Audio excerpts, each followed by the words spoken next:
कैसे हो आप सब। एक बार फिर से आप सभी का स्वागत है बिहार सरकार के मेरा दूरदर्शन मेरा विद्यालय कार्यक्रम में। बच्चों, मैं उम्मीद करता हूं कि आप सभी अपने अपने घर पर सुरक्षित होंगे और पढ़ाई भी कर रहे होंगे। आइए बच्चों, देखते हैं आज के एपिसोड में हम क्या पढ़ेंगे।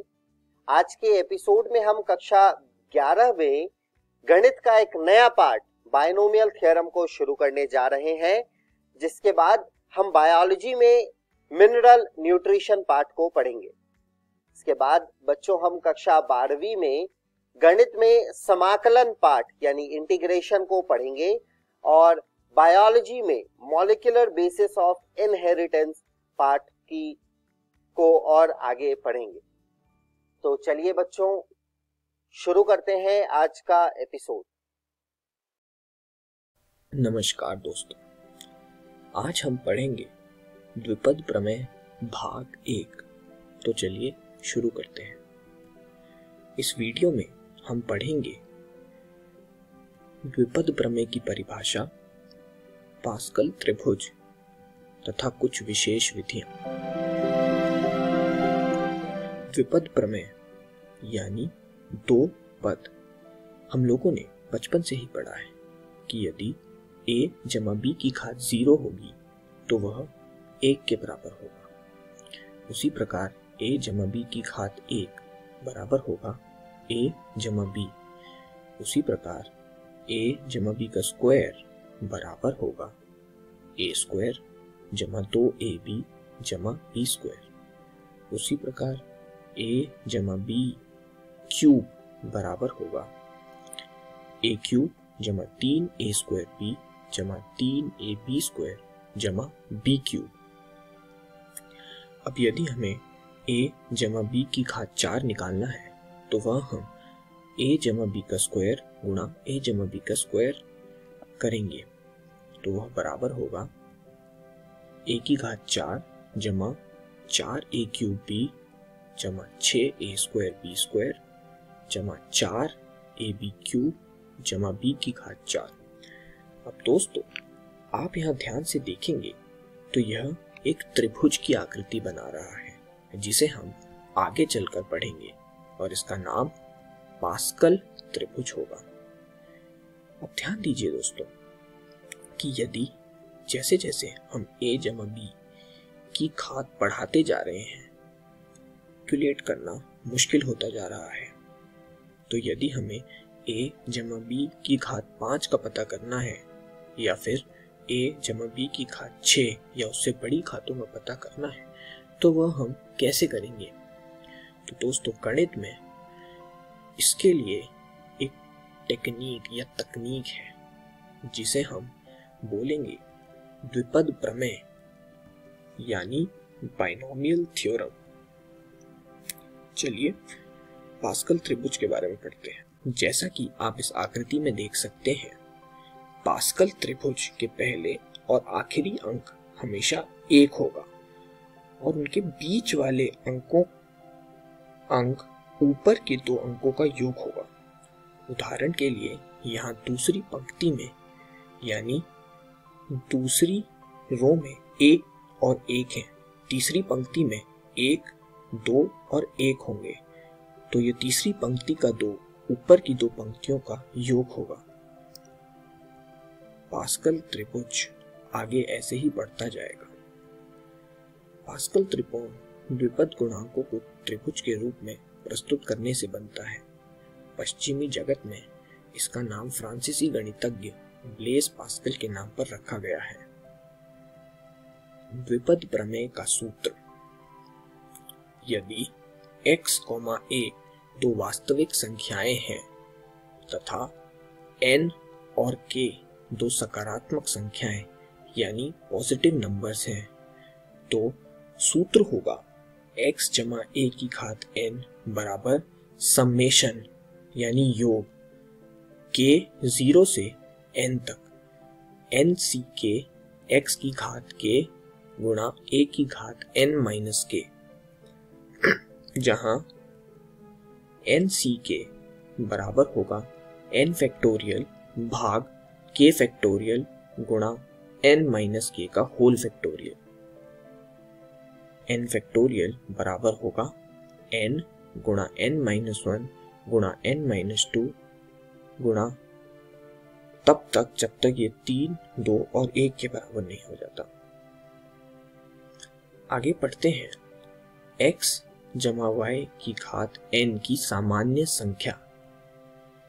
दोस्तों, सामान्य संख्या यानी जनरल टर्म बराबर होगी t k प्लस 1 बराबर n c k x की घात n माइनस k गुणा y की घात k। तो ये जनरल टर्म t से डिनोट करेंगे, जहां t k प्लस 1th पद को संबोधित करेगा।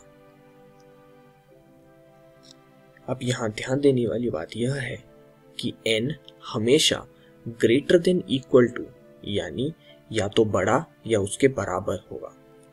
और दूसरी बात, जितनी x जमा y की घात रहेगी द्विपद प्रमेय में, उससे कुल एक ज्यादा पद होंगे। उदाहरण के लिए a जमा b का स्क्वायर यानी a जमा b की घात 2 में कुल कितने पद हुए? a स्क्वायर जमा 2ab जमा b स्क्वायर, यानी घात 2 है और पद उससे एक ज्यादा 3। चलिए अब कुछ विशेष विधियां देख लेते हैं। a जमा b की घात n बराबर होगा nc0 a की घात n जमा nc1 a की घात n माइनस 1 गुणा b की घात 1 जमा nc2 a की घात n माइनस 2 गुणा b square up to so on ncn, जहां nc0 पहला पद होगा, nc1 दूसरा पद होगा, nc2 तीसरा पद होगा। अब दोस्तों, यदि हम a जमा b की घात n को घटाएंगे a माइनस b की घात n से, तो देखते हैं क्या मिलेगा। हमें 2 गुणा nc1 a की घात n गुणा b की घात 1 जमा nc3 a की घात n माइनस 3 गुणा b क्यूब जमा nc5 a की घात n माइनस 5 b की घात 5 ऐसे चलते हुए। तो यह ध्यान से देखेंगे तो यह होगा 2 गुणा सम स्थानों पर शब्दों का योग, यानी इवन जगहों पर शब्दों का योग, क्योंकि nc1 जैसा ऊपर पढ़ा दूसरा पद है। अब दोस्तों देखते हैं, a जमा b की घात n को यदि हम योग करेंगे a माइनस b की घात n से, तो हमें क्या मिलेगा? यह होगा 2 गुणा nc0 a की घात n b की घात 0 जमा nc2 a की घात n माइनस 2 b स्क्वायर जमा nc4 a की घात n माइनस 4 b की घात 4 अप टू सो ऑन। अब यहां ध्यान दीजिए, यह होगा 2 गुणा विषम स्थानों पर शब्दों का योग, यानी 2 गुणा ऑड जगहों पर शब्दों का योग, क्योंकि nc0 जो कि पहला पद है वह एक विषम स्थान है। उसी प्रकार nc2 जो कि तीसरा पद है वह भी एक विषम स्थान है। तो दोस्तों, इस वीडियो में हमने सीखा द्विपद प्रमेय का सूत्र, पास्कल त्रिभुज तथा कुछ विशेष विधियां। अगली वीडियो में हम देखेंगे मध्यम अवधि और द्विपद गुणांक।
नमस्कार दोस्तों, आज हम खनिज पोषण पाठ के आगे के भाग को पढ़ेंगे। इस वीडियो में हम पढ़ेंगे वृहत एवं सूक्ष्म पोषकों की भूमिका। वृहत एवं सूक्ष्म पोषकों की भूमिका। अनिवार्य तत्वों को कई क्रिया करनी होती है। वे पौधों की कोशिकाओं की विभिन्न उपापचय प्रक्रियाओं में भाग लेते हैं। उदाहरणार्थ, कोशिका झिल्ली की पारगम्यता, कोशिका द्रव के परासरण दाब के नियंत्रण, इलेक्ट्रॉन परिवहन तंत्र, एंजाइम से संबंधित कार्य, बफर कार्य और वृहत अणु सह एंजाइम से मुख्य संगठक का कार्य करते हैं। खनिज तत्वों के रूप व क्रियाएं निम्नानुसार है। पहला है नाइट्रोजन। इस खनिज तत्व की अनिवार्यता पौधों में सर्वाधिक मात्रा में होती है। इसका अवशोषण मुख्यतः NO3- आयन के रूप में होता है, लेकिन कुछ मात्रा NO2 अथवा NH4 यानी अमोनिया के रूप में भी ली जा सकती है। इसकी अनिवार्यता पौधों के सभी भागों, विशेषतः विभोजक उत्तकों एवं सक्रिय उपापचयी कोशिकाओं में होती है। नाइट्रोजन प्रोटीन, न्यूक्लिक अम्लों, विटामिन और हार्मोन का एक मुख्य संगठक है। दूसरा है फास्फोरस। पादपों द्वारा फास्फोरस मृदा फॉस्फेट आयनों जैसे HPO4 अथवा H2PO4- के रूप में अवशोषित किया जा सकता है। फास्फोरस का महत्व है कोशिका झिल्ली, कुछ प्रोटीन, सभी न्यूक्लिक अम्लों एवं न्यूक्लियोटाइड के लिए संगठक है और सभी फॉस्फोराइलेशन कार्यों में इसका महत्व है। कैल्शियम। पादपों द्वारा कैल्शियम मृदा से कैल्शियम आयन Ca2+ के रूप में अवशोषित किया जाता है।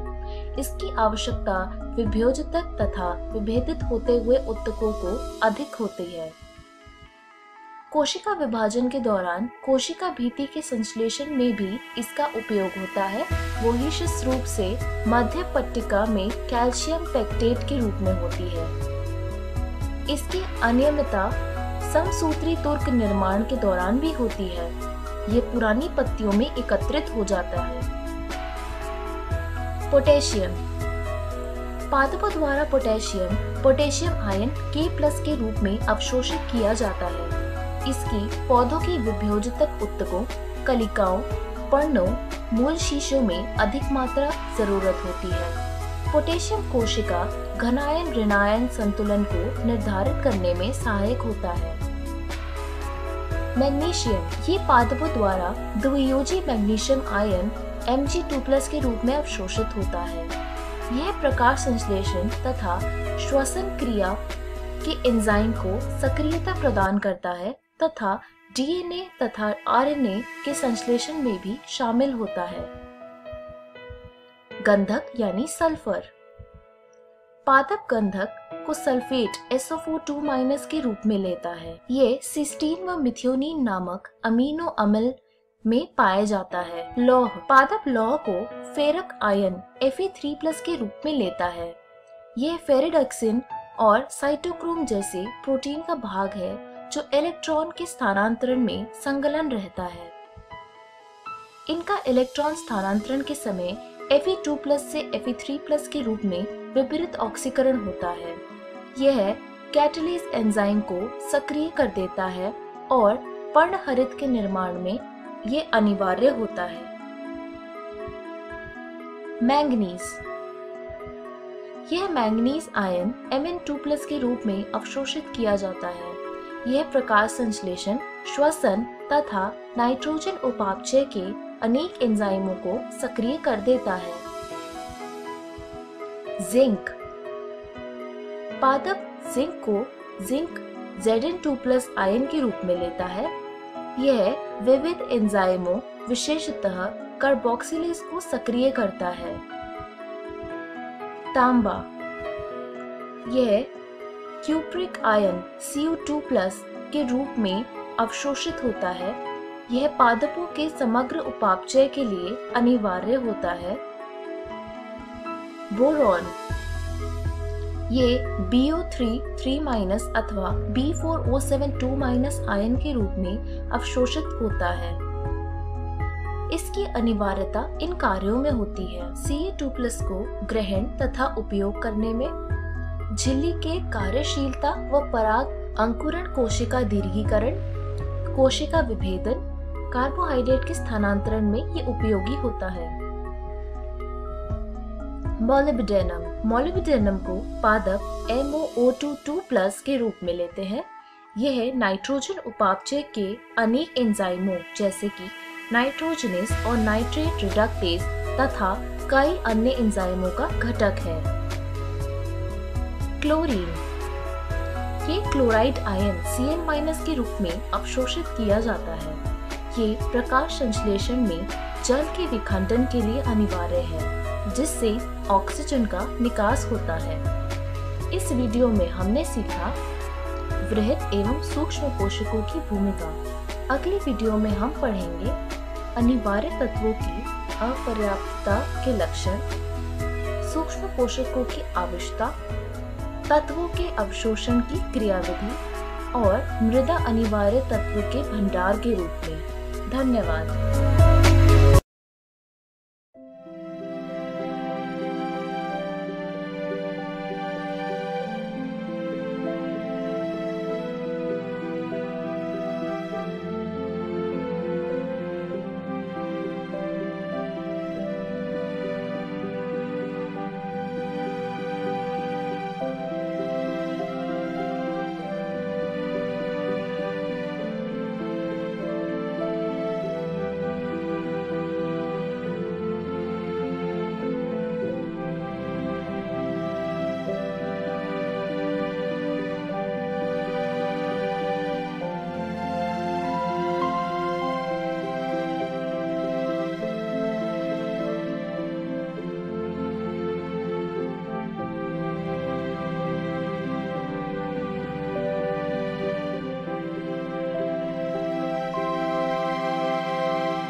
नमस्कार दोस्तों, आज हम अध्याय समाकलन का भाग 3 पढ़ने वाले हैं।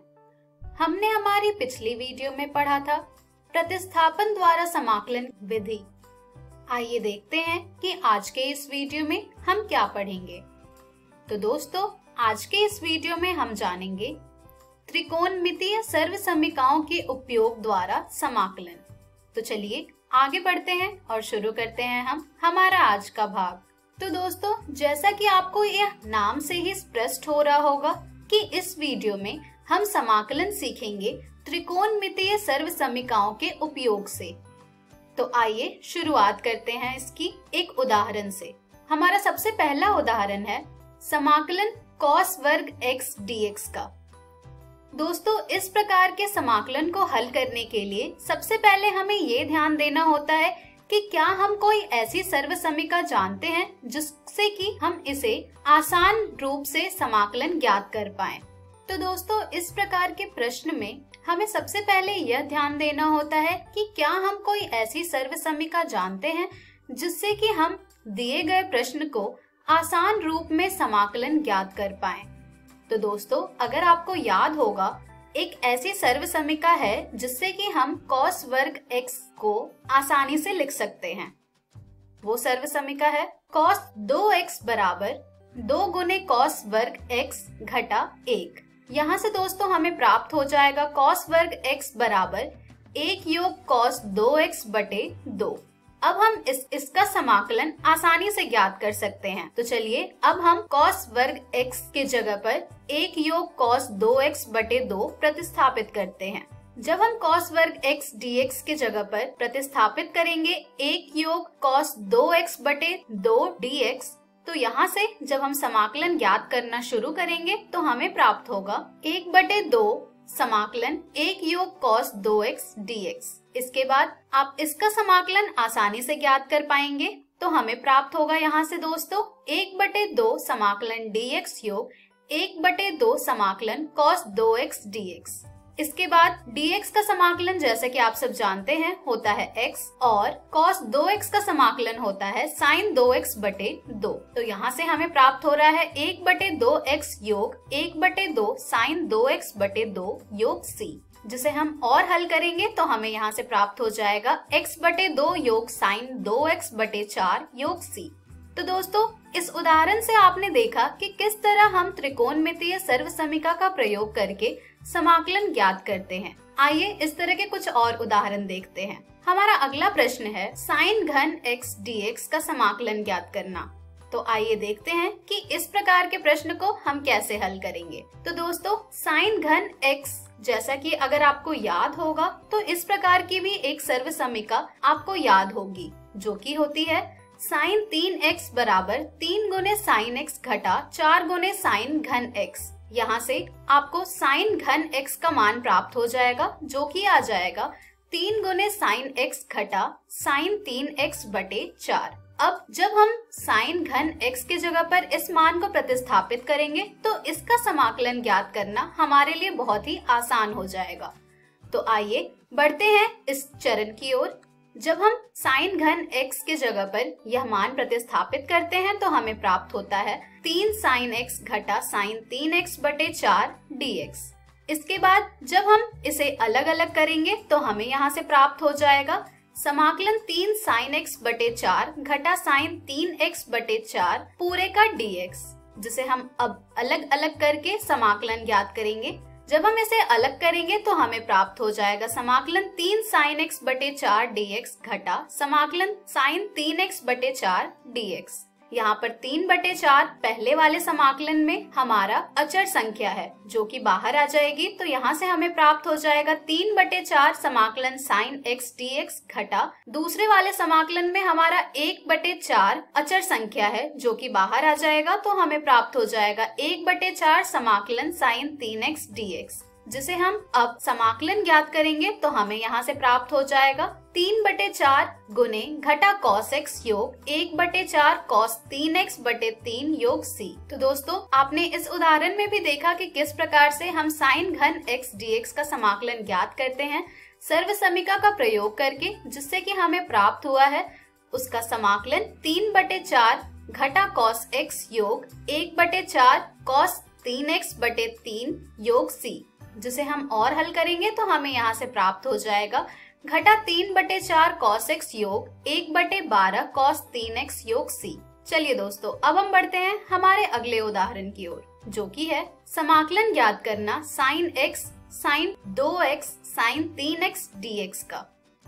तो आइए देखते हैं कि इस प्रश्न को हम कैसे हल करेंगे। दोस्तों ये जो प्रश्न है ये बहुत ही महत्वपूर्ण प्रश्न है, तो इस प्रश्न को आप बड़े ही ध्यान से समझिएगा कि किस प्रकार से हम इसे हल करते हैं।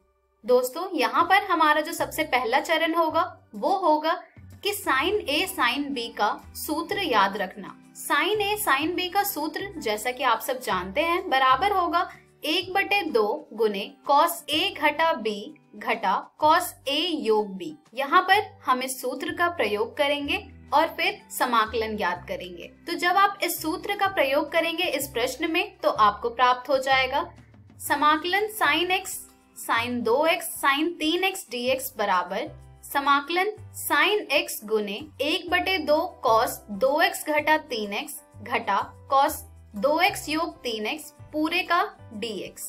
अर्थात यहाँ पर sin 2x और sin 3x में हमने ये सूत्र का प्रयोग किया है, जो कि है sin a गुने sin b का। इस सूत्र में sin 2x और sin 3x के मान को प्रतिस्थापित करने के बाद हमें जो प्राप्त हुआ है वो है 1/2 समाकलन sin x cos घटा x घटा sin x cos 5x dx। इसके बाद आप देख पा रहे होंगे कि यहाँ से आपका समाकलन धीरे धीरे आसान होते जा रहा है। तो दोस्तों अब हमें यहाँ पर त्रिकोणमितीय सूत्र का प्रयोग करना है और कोशिश करना है कि किस प्रकार से हम इसे आसानी से हल कर पाएं। तो यहाँ पर जब आप इसे और अच्छी तरह से लिखेंगे तो आपको यहाँ से प्राप्त हो जाएगा 1/2 समाकलन sin x cos x घटा sin x cos 5x dx। इसके बाद यहाँ पर आप देखकर समझ पा रहे होंगे कि ये जो sin x cos x है, यहाँ पर आप 2 गुने sin x cos x बनाकर sin 2x प्रतिस्थापित कर सकते हैं। तो चलिए इसी चरण को आगे बढ़कर हल करते हैं।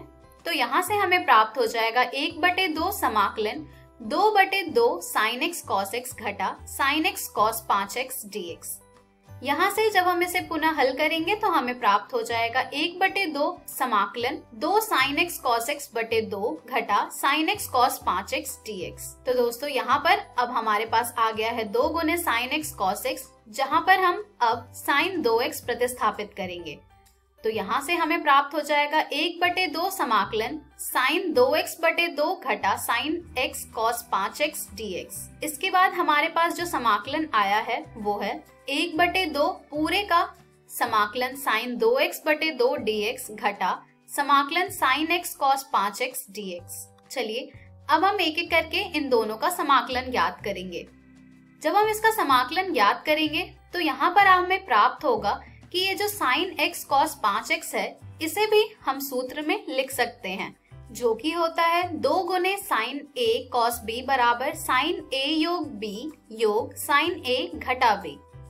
जब हम इस सूत्र में sin x cos 5x को प्रतिस्थापित करना चाहेंगे तो यहाँ से हमें प्राप्त हो जाएगा ये 1/2 गुने 1/2 समाकलन sin 2x dx घटा 1/2 समाकलन 1/2 sin x योग 5x योग sin x घटा 5x पूरे का dx। चलिए अब हम इसे पुनः और हल करते हैं। जब हम इसे और हल करेंगे तो यहाँ से हमें प्राप्त हो जाएगा 1/4 गुने घटा cos 2x बटे 2 घटा 1/2 समाकलन 1/2 sin 6x योग sin घटा 4x dx। जिसे हम और हल करेंगे तो यहाँ से हमें प्राप्त हो जाएगा 1/4 गुने घटा cos 2x बटे 2 घटा 1/2 गुने 1/2 समाकलन sin 6x dx घटा 1/2 गुने 1/2 समाकलन sin घटा 4x dx। इसके बाद sin 6x dx का समाकलन और sin 4x dx का समाकलन हम आसानी से प्राप्त कर सकते हैं। तो दोस्तों यहाँ से हमें प्राप्त हो जाएगा ये 1/4 गुने घटा cos 2x बटे 2 घटा 1/4 गुने घटा cos 6x बटे 6 घटा 1/4 गुने cos 4x बटे 4 योग c। जिसे हम और अरेंज करके लिखेंगे तो हमें यहाँ से प्राप्त हो जाएगा 1/8 गुने घटा cos 2x योग 1/24 cos 6x घटा 1/16 cos 4x योग c। यहाँ से हम लिख सकते हैं इसे 1/4 गुने cos 6x बटे 6 घटा cos 4x बटे 4 घटा cos 2x बटे 2 योग c। तो दोस्तों इस प्रश्न में आपने देखा कि किस प्रकार से हम त्रिकोणमितीय सूत्र का प्रयोग करके बड़े से बड़े प्रश्न को भी हल कर पा रहे हैं। ये प्रश्न बहुत ही महत्वपूर्ण है, इसे ध्यान से एक बार और अच्छी तरह से हल कीजिएगा। चलिए दोस्तों अब हम बढ़ते हैं हमारे अगले उदाहरण की ओर, जो कि है समाकलन cos 2x घटा cos 2 अल्फा बटे cos x घटा cos अल्फा dx ज्ञात करना। आइए देखते हैं कि किस प्रकार से हम इस तरह के प्रश्न को हल करेंगे। तो दोस्तों इस प्रकार के प्रश्न को हल करने के लिए भी हम त्रिकोणमितीय सर्वसमीका का प्रयोग करेंगे। आइए देखते हैं। यहाँ पर हम जिस सर्वसमीका का प्रयोग करेंगे वो होगा cos c घटा cos d, जो कि बराबर होती है घटा 2 गुने sin c योग d बटे 2 गुने sin c घटा d बटे 2।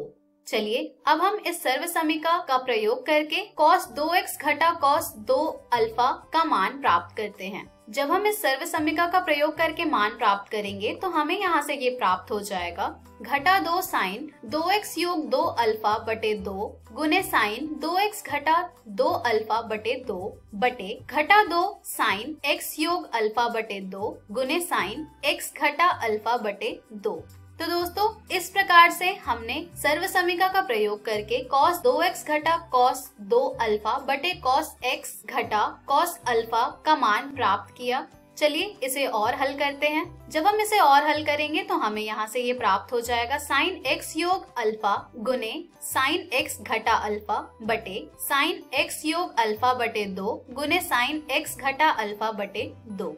चलिए इसे और हल करते हैं। दोस्तों जब हम इसे और हल करेंगे तो यहाँ पर भी अब हमें एक और सर्वसमीका का प्रयोग करना होगा, जो कि होगा साइन x योग अल्फा और साइन x घटा अल्फा का सूत्र, जो कि आपको स्क्रीन पर लिखा हुआ दिख रहा होगा। इन सूत्र का प्रयोग करके हम इस प्रश्न को और हल करेंगे। तो दोस्तों यहाँ से हमें ये प्राप्त हो जाएगा 2 गुने साइन x योग अल्फा बटे 2 गुने कॉस x योग अल्फा बटे 2 गुने 2 गुने साइन x घटा अल्फा बटे 2 गुने कॉस x घटा अल्फा बटे 2 बटे साइन x योग अल्फा बटे 2 गुने साइन x घटा अल्फा बटे 2। दोस्तों यहाँ से जब हम इसे और हल करेंगे तो हमें प्राप्त हो जाएगा ये 4 गुने कॉस x योग अल्फा बटे 2 गुने कॉस x घटा अल्फा बटे 2, जिसे हम लिख सकते हैं 2 गुने 2 कॉस x योग अल्फा बटे 2 गुने कॉस x घटा अल्फा बटे 2, जो कि हमें एक और सूत्र में बनता हुआ दिख रहा है, जो कि है 2 गुने कॉस a गुने कॉस b, जो कि बराबर होता है कॉस a योग b योग कॉस a घटा b। जब हम इस सूत्र में हमारे प्राप्त किए गए फलन को लिखेंगे तो यहाँ से हमें ये प्राप्त हो जाएगा 2 गुने कॉस x योग अल्फा बटे 2 योग x घटा अल्फा बटे 2 योग कॉस x योग अल्फा बटे 2 घटा x घटा अल्फा बटे 2, जिसे हम और हल करेंगे तो यहाँ से ये हमें प्राप्त हो जाएगा 2 गुने कॉस x योग कॉस अल्फा। तो दोस्तों यहाँ से आपने देखा कि हमें प्राप्त हो रहा है कॉस 2x घटा कॉस 2 अल्फा बटे कॉस x घटा कॉस अल्फा बराबर 2 गुने कॉस x योग 2 गुने कॉस अल्फा। तो यहाँ से हम लिख सकते हैं समाकलन कॉस 2x घटा कॉस 2 अल्फा बटे कॉस x घटा कॉस अल्फा dx बराबर होता है समाकलन 2 गुने कॉस x योग 2 गुने कॉस अल्फा dx के। यहाँ से जब हम इसे हल करना चाहेंगे तो हमें ये प्राप्त होगा समाकलन 2 गुने कॉस x dx योग समाकलन 2 गुने कॉस अल्फा dx। अब हम इन दोनों को हल करेंगे तो हमें यहाँ से प्राप्त हो जाएगा 2 गुने समाकलन cos x dx योग 2 गुने समाकलन cos अल्फा dx। 2 हमारी यहाँ पर अचर संख्या है जो कि बाहर आ जाएगी। हमें प्राप्त होगा फिर 2 गुने समाकलन cos x dx योग 2 गुने समाकलन cos अल्फा dx, जिसे हम बड़े ही आसानी से समाकलन प्राप्त कर सकते हैं। तो यहाँ से हमें ये प्राप्त हो जाएगा 2 गुने साइन x योग 2 गुने x cos अल्फा योग c। तो दोस्तों इस प्रकार से हमने समाकलन ज्ञात किया त्रिकोणमितीय सर्वसमीका का प्रयोग करके। इस तरह के और भी प्रश्न आपको आपकी NCERT पुस्तक में मिल जाएंगे, जिन्हें आप जरूर हल करें। तो दोस्तों आज के इस वीडियो में हमने सीखा त्रिकोणमितीय सर्वसमीकाओं के उपयोग द्वारा समाकलन। हम हमारी अगली वीडियो में जानेंगे कुछ विशिष्ट फलनों के समाकलन। धन्यवाद।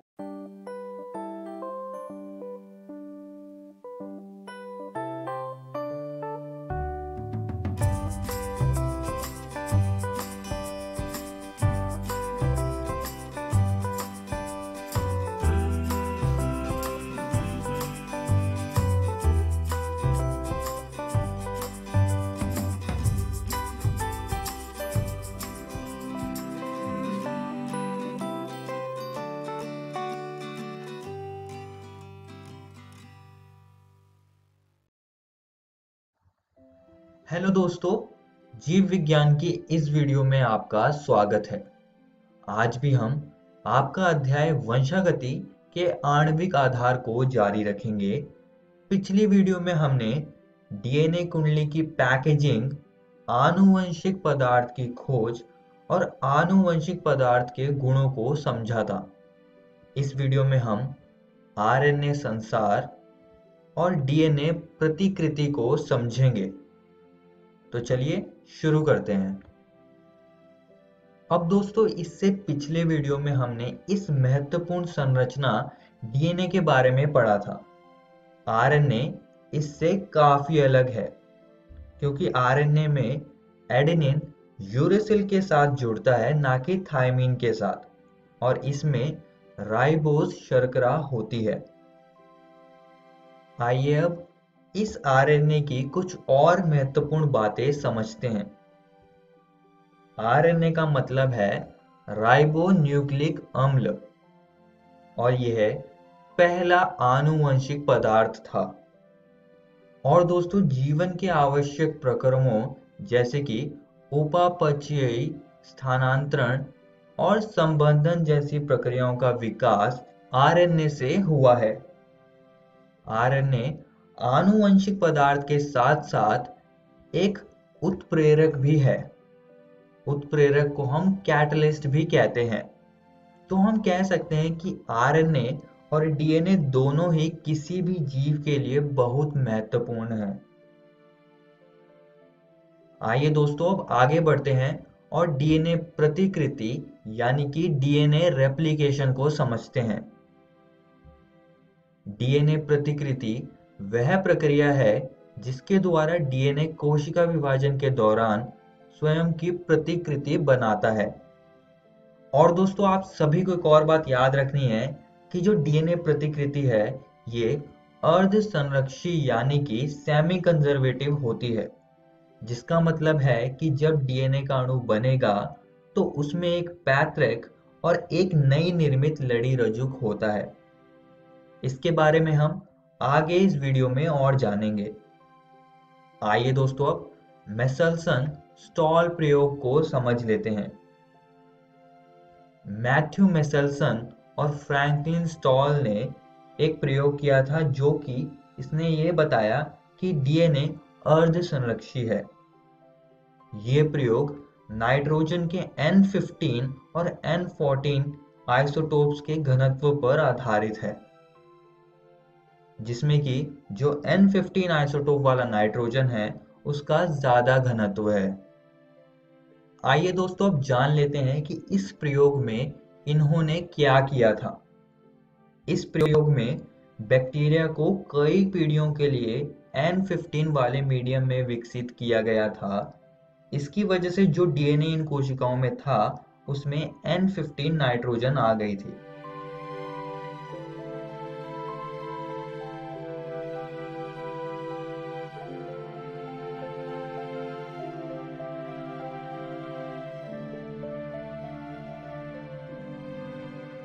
फिर इन बैक्टीरिया कोशिकाओं को दूसरे N14 वाले मीडियम में स्थानांतरित किया गया। फिर वहां पर भी इनको कुछ पीढ़ियों के लिए ग्रो किया गया। फिर उन कोशिकाओं से डीएनए को लिया गया और उसको सीजियम क्लोराइड के सॉल्यूशन में डाल दिया। फिर इस सॉल्यूशन को उन्होंने सेंट्रीफ्यूज किया। सेंट्रीफ्यूज के बाद एक कॉन्सेंट्रेशन ग्रेडियंट आ जाएगा, जिसका मतलब है कि डीएनए उस जगह पर चला जाएगा जहां पर उसका घनत्व सॉल्यूशन के घनत्व के बराबर है। अब दोस्तों जिस डीएनए के पास N14 आइसोटोप का नाइट्रोजन होगा वो ट्यूब में थोड़ा ऊपर आ जाएगा, और जिसके पास N15 वाला नाइट्रोजन होगा वो ट्यूब में नीचे रहेगा क्योंकि उसका घनत्व ज्यादा है। अब N14 मीडियम में पहली पीढ़ी के बैक्टीरिया में जो बैंड मिले वो थे N14 और N15 घनत्व के डीएनए वाले, मतलब कि बीच का बैंड इनको मिला, जो कि ये दर्शाता है कि डीएनए के एक रज्जुक के पास N14 आइसोटोप है। अब N14 मीडियम के दूसरी पीढ़ी के बाद जो बैंड हमको ट्यूब में मिले उनमें से एक बीच के घनत्व वाला बैंड था जिसमें कि एक डीएनए रज्जुक के पास N15 नाइट्रोजन थी, और जो दूसरा हमको बैंड मिला वो कम घनत्व वाला था, इसलिए वो हमको थोड़ा ऊपर मिला, जिसमें कि किसी भी रज्जुक के पास N15 वाला नाइट्रोजन नहीं है। तो इससे ये निष्कर्ष निकला कि डीएनए प्रतिकृति के दौरान दोनों रज्जुक अलग अलग होकर टेम्पलेट के रूप में कार्य करते हैं और नए पूरक रज्जुक का निर्माण करते हैं, जिसके बाद डीएनए का एक अणु बनता है और उस अणु के पास एक पैतृक रज्जुक होता है और एक नई निर्मित रज्जुक होता है। तो कहीं ना कहीं इस प्रयोग से यह साबित हो गया कि डीएनए प्रतिकृति अर्ध संरक्षी होती है। आइए दोस्तों अब डीएनए प्रतिकृति को थोड़ा विस्तार से समझ लेते हैं। अब दोस्तों यहाँ तक तो आपको पता चल ही गया होगा कि कोशिका विभाजन से थोड़ा पहले डीएनए अपनी प्रति बनाता है, जिससे कि जो नई कोशिका बनती है उसके पास भी डीएनए होगा, उसके पास भी आनुवंशिक पदार्थ होगा। अब डीएनए प्रतिकृति को अच्छे से करने के लिए, क्योंकि ये प्रक्रिया एकदम सटीक तरीके से करनी होती है, नहीं तो उत्परिवर्तन हो जाता है। जो कि बिल्कुल भी सही नहीं होगा। तो इसको अच्छे से करने के लिए कुछ एंजाइम्स की ज़रूरत पड़ती है, जो कि हैं डीएनए पॉलीमरेज, हेलिकेज, प्राइमेज और लाइगेज। अब हम इन एंजाइम्स के बारे में एक एक करके समझेंगे। सबसे पहले हम डीएनए पॉलीमरेज को समझ लेते हैं। एक एंजाइम जो कि 4 न्यूक्लियोटाइड क्षारों से नए डीएनए अणु को बनाता है, जो मौजूदा डीएनए को टेम्पलेट के रूप में उपयोग करता है। अब हम अगले एंजाइम को समझेंगे, जो कि है हेलिकेज। यह एंजाइम विपरीत रज्जु के क्षारों के हाइड्रोजन बॉन्ड को तोड़कर डीएनए कुंडली संरचना को खोलने का काम करता है। अब हम अगले एंजाइम को समझ लेते हैं, जो कि है प्राइमेज। प्राइमेज भी एक महत्वपूर्ण एंजाइम है। यह प्राइमर बनाता है, जिससे डीएनए पॉलीमरेज डीएनए प्रतिकृति बनाने की प्रक्रिया शुरू करता है। अगला एंजाइम है डीएनए लाइगेज। डीएनए लाइगेज एक विशिष्ट प्रकार का एंजाइम है। एक लाइगेज जो फॉस्फोडाइस्टर बॉन्ड के गठन को उत्प्रेरित करके डीएनए रज्जु को एक साथ जोड़ने का काम करता है। अब दोस्तों, ये सारे एंजाइम काम कैसे करते हैं और डीएनए प्रतिकृति की पूरी प्रक्रिया को अब हम यहाँ पर समझेंगे। अब दोस्तों, जैसा कि हमने पढ़ा था कि डीएनए 2 रज्जु से बना होता है।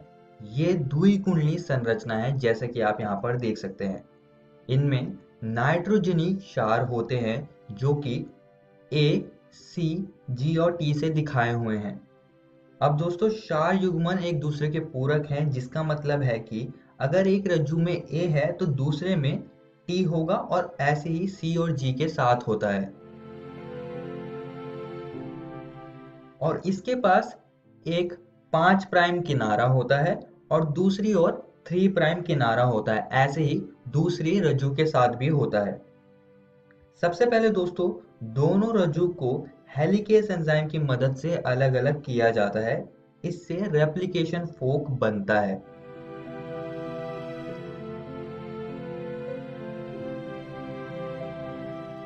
अब प्राइमेज एंजाइम आता है, जो कि प्रक्रिया को शुरू करता है। ये एंजाइम आरएनए का एक टुकड़ा बनाता है, जिसे कि हम प्राइमर कहते हैं।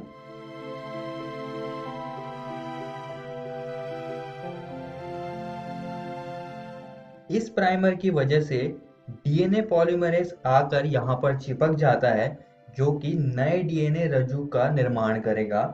मगर ये एंजाइम एक ही दिशा में डीएनए बनाता है, जिसका मतलब है कि एक ही दिशा में ये डीएनए बेसेस यानी कि क्षारों को जोड़ेगा।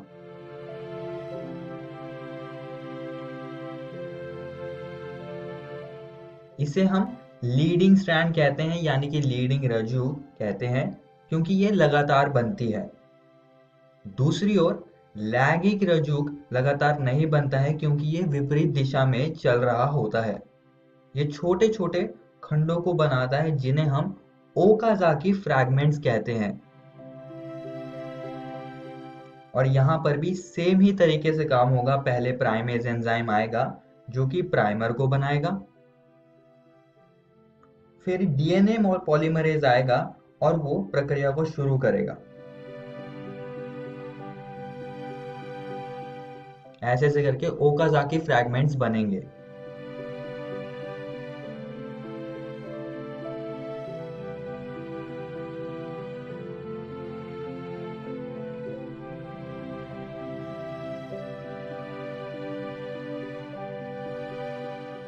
जब डीएनए पूरी तरह से बन जाता है, तब एक नया एंजाइम एक्सोन्यूक्लियस आता है और ये आरएनए प्राइमर को हटा देता है वहां से, और जो खाली जगह बचती है उसको डीएनए पॉलीमरेज फिर से भर देता है।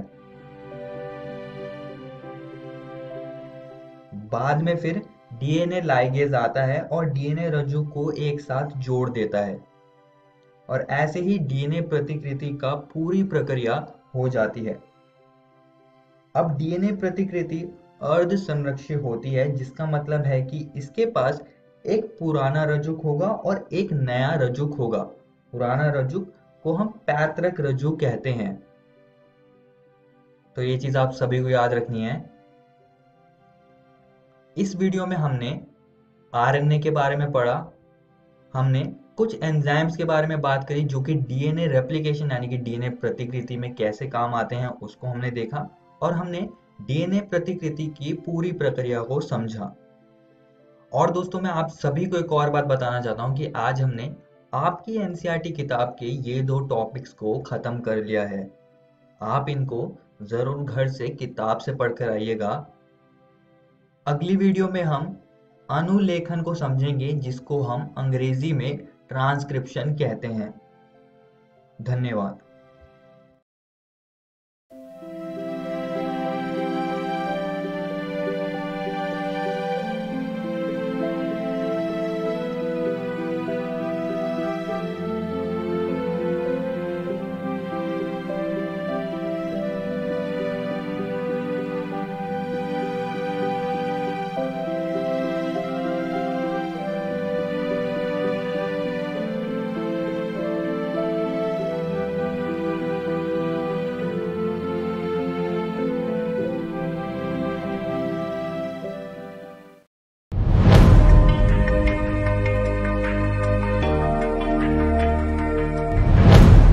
साइंस, टेक्नोलॉजी और इनोवेशन। बदलता भारत, एक नया भारत। बदलते भारत की इस तस्वीर में बच्चे भी अपने इनोवेशन से रंग भर रहे हैं। बच्चों के नए नए आइडिया बड़ी बड़ी समस्याओं का समाधान सुझा रहे हैं। जैसे अंडमान और निकोबार के सयन अख्तर शेख ने गैस सिलेंडर के कैप को आसानी से खोलने का औजार बनाया है। और मध्य प्रदेश की रहने वाली सुलोचना काकोडिया ने एक अनोखी ऑटोमेटिक टॉयलेट क्लीनिंग मशीन बनाई है।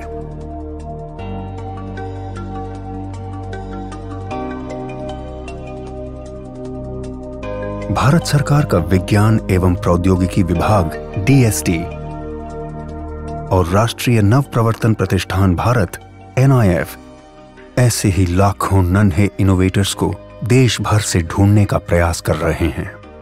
और इस अभिनव प्रयास का माध्यम है इंस्पायर अवार्ड्स मानक। इस प्रतियोगिता में कक्षा 6 से 10 तक के स्कूली बच्चे भाग लेते हैं, जिसमें सबसे पहले स्कूलों में प्राध्यापक द्वारा आइडिया प्रतियोगिता आयोजित की जाती है। इसके जरिए बच्चों के बेस्ट 2 से 3 आइडिया का चयन किया जाता है, जिसका नामांकन इंस्पायर अवार्ड्स मानक के वेब पोर्टल पर स्कूल द्वारा किया जाता है।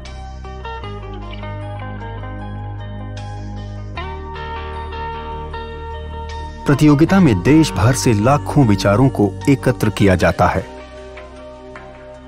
फिर 1 लाख सर्वश्रेष्ठ विचारों का चयन कर उन्हें प्रोटोटाइप बनाने के लिए 10,000 रुपए की आर्थिक सहायता दी जाती है।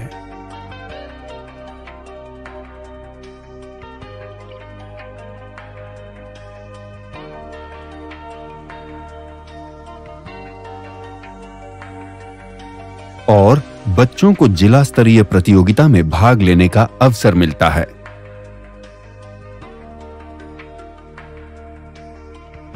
इसके बाद 10,000 आइडिया को राज्य स्तरीय प्रदर्शनी में भाग लेने का मौका मिलता है, जहां से श्रेष्ठ 1000 आइडिया को राष्ट्र स्तरीय प्रतियोगिता के लिए चयनित किया जाता है।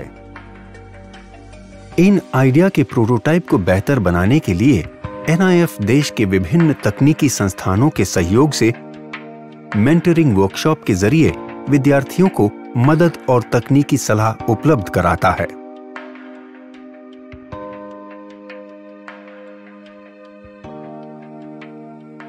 राष्ट्रीय स्तर की प्रदर्शनी में श्रेष्ठतम 60 को राष्ट्रीय पुरस्कार के लिए चयनित किया जाता है। एनआईएफ चयनित सभी 60 प्रोटोटाइप की उपयोगिता, व्यावसायिकता की संभावनाओं की जांच कर उसे डीएसटी और अपनी अन्य योजनाओं से जोड़ने का प्रयास करता है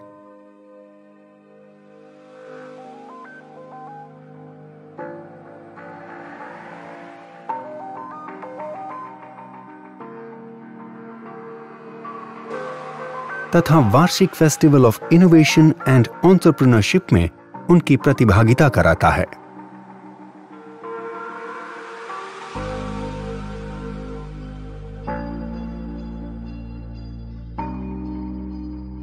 अधिक जानकारी के लिए www.inspireawards-dst.gov.in पर जाएं। आइए लाखों विद्यार्थियों को भविष्य के इनोवेटर्स बनने में हम भी मदद करें और उन्हें कुछ नया और बेहतर करने के लिए प्रेरित करें और इन बच्चों के आइडिया के जरिए एक नया भारत बनाएं। इंस्पायर अवार्ड्स मानक, inspiring innovators of tomorrow, million minds augmenting national aspiration and knowledge.